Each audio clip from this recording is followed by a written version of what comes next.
CEO of Top Writing Services Incorporated. Today I'm going to be talking to you about the importance of LinkedIn marketing and branding, whether you have a personal or a business brand, and why you should be on the app. And anybody that's watching this in the rerun, if you want to watch more of my content, click link in bio and check out my YouTube shorts and my TikTok channel. So let's get straight into it. So the audience that is currently on LinkedIn are professionals, startup founders, hiring managers, investors, celebrities, content creators, big brands like TikTok and Microsoft, Netflix, among others. And what I really like about the LinkedIn community is it's interactive. People are transparent and honest. People like myself are also communicating in the DMs, not just the content creators that put content out there, but people do reach out to provide feedback and inquire about opportunities, who I am, what I do, to join their podcast, to join their YouTube channels, among other things. Hi, thanks for joining. And so other than those people on LinkedIn, I think there are two types of people on LinkedIn. There's the audience members, and then there are people like myself who are the content creators. I do believe LinkedIn is for everybody. I see fashion designers, I see dog kennel owners, I see people who are firefighters, from moms, dads, CEOs, even janitors, contractors, you name it. I've probably seen it on LinkedIn. So I think LinkedIn is for everybody. I like LinkedIn personally, and I use it every day to share content and communicate with people. Because it's more interactive, people are live, people are hungry for knowledge. So if you have a product or a service and you are very, very enthusiastic about sharing tips and advice, not particularly pointing to your products or what you offer, but something around your industry, it's a great place to attract opportunities into your DMs, people emailing you and contacting you to be on their podcast, be on their YouTube channel. You might even get people who want to work for you, and companies that want to hire you, or companies that want to do contract services, or even people that are in the same niche as you and maybe they want to, I don't know, go live on LinkedIn if they have that feature. Why LinkedIn? If you're looking for crowdfunding, there are a ton of investors on LinkedIn. If you're looking to promote your personal brand or your business, that is the best place to be. I say start off with one piece of content per day on LinkedIn, and you can start off with quotes, personal quotes, or quotes of famous people. If you want to share videos, bite-sized content, 15-second videos, 1-minute videos with captions in it are perfect on LinkedIn. A lot of people are watching LinkedIn videos at work, at the doctor's office, so they quite often have their phone on silent. So if you can make sure to put those captions in there, make your outfit bright, make the background eye-catching with plants, or I don't know, you can even put like, sometimes people use like little things from Walmart, or they use like little backgrounds, not necessarily on their phone, but try to make your LinkedIn videos pop out. Other ways people are using LinkedIn are kind of like Facebook 2010. I see parents using LinkedIn to promote their family background, and I think this is helping some people even find jobs. But if you have a business, since I see an entrepreneur on the line, you can mix in educational content, entertainment, inspiration. Again, it can be quotes, and you can share a bit of your personal background, whether it's with your family, how you buy your products, and so on and so forth. What works on LinkedIn?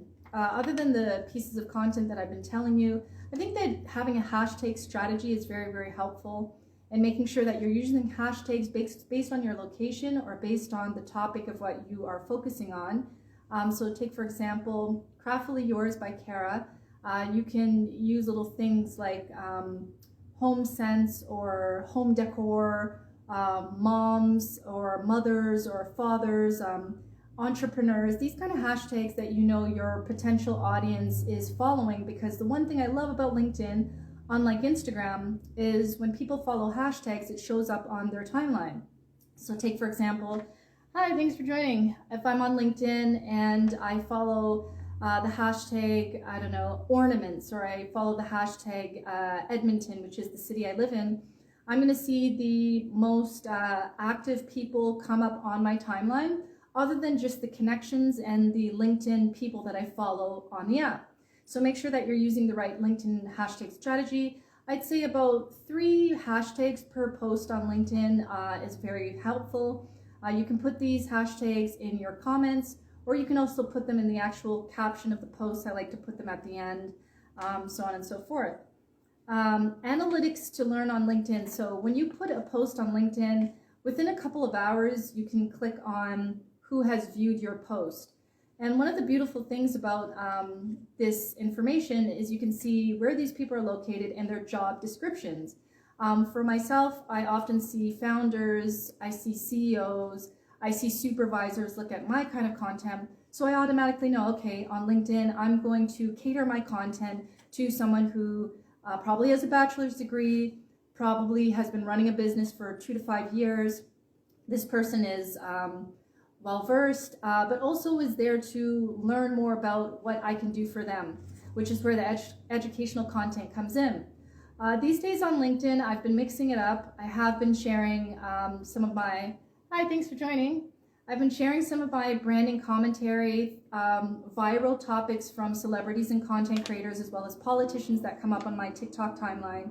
I will turn around and I will do an opinion piece on what I think they could have done better. If it's like a company scandal or something, I'll talk about the issue, but I will definitely share, hey, tips and advice on how you can prevent yourself from doing the same thing. So I shared these kind of things on LinkedIn, and in between that, I also share quotes that I find on Instagram.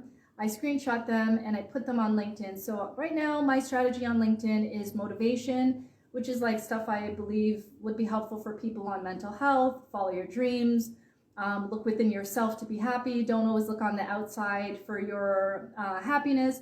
And then the next day I'll post something more educational.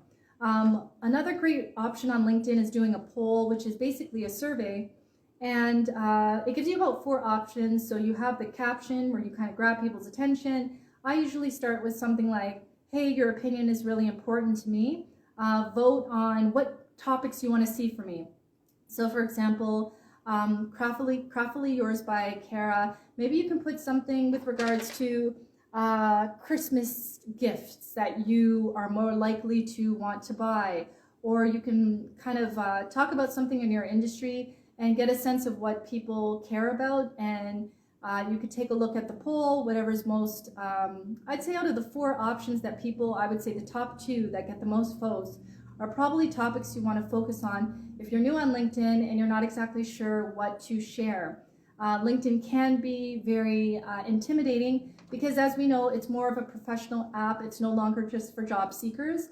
And on LinkedIn, there are people who are influencers or people who post content and they get a lot of likes and lots of comments. And that can feel very intimidating, especially if you are a new-time person on the app, or you're promoting yourself or your business on the app for the first time. So these were kind of the things that I just wanted to talk about with regards to LinkedIn marketing and LinkedIn branding. If you have any questions below, feel free to ask. Last week I talked about YouTube Shorts and the power of TikTok. So if you have any questions about that, let me know. What else can I say other than LinkedIn? For me right now, TikTok, LinkedIn, and YouTube Shorts are my favorite. I love YouTube Shorts because I can take some of my TikTok pieces of content, which are about 15 seconds for now, and I can put it on there. Best video I did was the other day. I got about 14,000 views on a TikTok Shorts video within less than 24 hours talking about my personal branding perspective on Meghan Markle and her new podcast, her talking about some of the uncomfortable experiences she had in the royal monarchy and what she's doing now with her career. She interviewed, I think, Mariah Carey, Serena Williams, and I'm probably missing somebody else, but I gave my feedback on some of the things that she shared, and it also did pretty well on TikTok. Mind you, TikTok has a lot of Gen Z, millennials on the app, as well as baby boomers, but people who sell products are doing really well on LinkedIn if they are consistent on the app and they're kind of showing their products and then kind of jumping on TikTok trends to show a bit of their personality. I see different videos of people who promote their products on TikTok, and they say that within a certain amount of time they sold out on a certain product. Everybody's on TikTok now. Beyonce is on TikTok. Some of the A-listers, I follow Kerry Washington. I follow Serena Williams. A lot of different people are on TikTok now. It wasn't the way it was last year. But if you want to give it a try and you have something to sell, I think that's a great platform. And I think that's it for now. So just to recap on LinkedIn branding and marketing, who's on LinkedIn? Investors, CEOs, startup founders, employees, employers, some big brands on LinkedIn right now, Netflix, Microsoft, Black Enterprise Magazine, Google, you name it, they're probably on LinkedIn as we speak. And I see celebrities on LinkedIn too. I saw the lead actor in the show Entourage on LinkedIn. I've seen the rapper Slim Thug on LinkedIn. I've seen CEOs of Fortune 500 companies on LinkedIn. You name it, they're there. Why LinkedIn? Again, I think LinkedIn is a great place for networking. Even more if you can post content per day. I even see some people posting other people's content because they've got nothing to share. And that is also attracting opportunities. I think it goes down in the DMs, in my opinion, on LinkedIn, because that's where the real activity comes in. People providing feedback, people wanting to work for your business, people wanting to buy from you, people wanting to bring you on their podcast or on their YouTube channel. So don't miss out on this LinkedIn opportunity. What works on LinkedIn? Short 15-second to 1-minute videos, of course with captions, because much like Instagram, a lot of people are on LinkedIn at work, at the doctor's office, waiting at the red light, unfortunately. But it's a great opportunity for people who also have hearing impaired to read the captions while your video is going. Other things that work on LinkedIn are quotes of inspiration, just as long as you tag the original creator, or you make sure that when you do a screenshot, you have the person's name, Oprah Winfrey, for example, on that quote. Other things that work on LinkedIn are, I see a lot of people opening up about their love life, or the fact that they have cancer, or the fact that they're working so much that they don't have time to spend with their children. People are really getting up close and personal on LinkedIn and sharing kind of ugly truths about themselves that other people can relate to. And I think that the more you're comfortable with doing that, the more you'll attract people who have similar stories, or believe in you, or want to continue to follow you on the app. What else works on LinkedIn? Going live on LinkedIn works. Following people in your industry, following influencers in your city, following hashtags that you believe in, because you'll be surprised how many people that you can network with on the app, so on and so forth. And last but not least, analytics to learn on LinkedIn. So while you're posting content on LinkedIn, get into the habit of looking at your analytics by viewing to see who's looking at your content, meaning their job titles. That way you know if supervisors and founders and CEOs, like in my case, are checking out your content, then I'm going to purposefully make sure that that content has high vocabulary words. It's not like grade 5 content that's boring and lacks education and charisma. And also it shows you the location. So as we know, LinkedIn is a big app, so you'll see people in New York City and Washington and Chicago. And some of these people will be consistently watching your content. Not exactly sure why that is. Maybe there's something cultural about you that they connect with. If you start seeing that the same job titles and the same locations are watching your content on LinkedIn. So I hope that helps. For all the people on the line and the rewatchers, I am only going live pretty much on Instagram every week. If you want to watch more of my videos, you can check out my YouTube channel by clicking the link in bio, or you can follow me on TikTok, where I do a little bit more of commentary of how I look at celebrity and things that are happening in the world with organizations and public figures, with mistakes that they made, opportunities that they're doing, and why they're successful at what they're doing. So I try to get very granular and specific so that when you're watching these videos, you understand why this person's shoe line is doing good, or why this person probably shouldn't have shared that storyline in the reality show because it just doesn't make sense. So I get very specific about why people are successful. I did a video probably about 5 or 6 months ago on Beyonce versus Rihanna from a marketing perspective, and it went viral. I knew that it was going to do well, but I didn't expect the video to go viral. I got lots of comments. Some people were judging me. Stop comparing the two, but it wasn't really a comparison. It was just an observation that usually when Rihanna gets quiet, Beyonce usually likes to, launch an album or something. And this is competition. Everybody knows that. But sometimes fans are going to come for you if you kind of like talk about brands that you don't like in your industry, talk about certain things that you do like. There's always going to be an opinion of people, especially on TikTok. But I think that's it for now. I hope this LinkedIn marketing topic helped you. LinkedIn is just going to get better and better. And as I said, between LinkedIn and TikTok, we've got investors, we've got CEOs. I think the world is pretty much spending time on these apps. People are hungry for education. And the more education and entertainment that you put out there, as an entrepreneur selling a product or you're selling yourself because you're in the service business, the more you're going to build your reputation as the person that they can go to ask questions, and the more relatable you are, whether you share your story or not, is what is going to differentiate you from your competitors who are not doing the same thing or are copying other people, so on and so forth. And then the last thing that I really just want to leave with you is that social media, I follow this guy called Ralph Smart on YouTube, and he said that social media is pretty much a reflection of the world. So if you feel like you have to have this big budget and you have to be dressed and your hair has to look good and you have to have makeup on every time you jump in front of a video on Instagram or TikTok or LinkedIn, whatever you decide to use, it's false.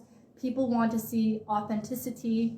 People want to see unfiltered human beings, organizations, and businesses that are genuine, that are in the business of what they're in because there's a very good reason why you're in the business, not because you want to make money.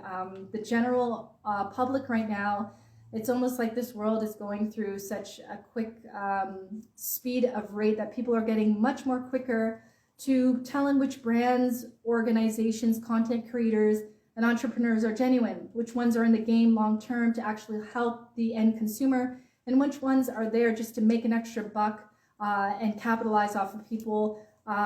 Just as an example, I've seen a lot of people start analyzing Kylie Jenner and talking about how she's not relatable anymore.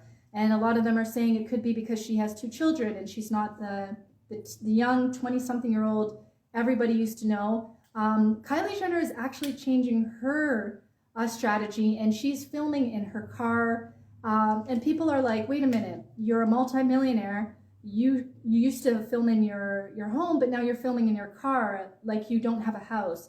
And now she's being psychoanalyzed by Gen Z and just people who aren't in psychology, marketing, and branding. So whatever you put out there, make sure it's genuine and it's from the heart. People can tell the difference whether it is or not.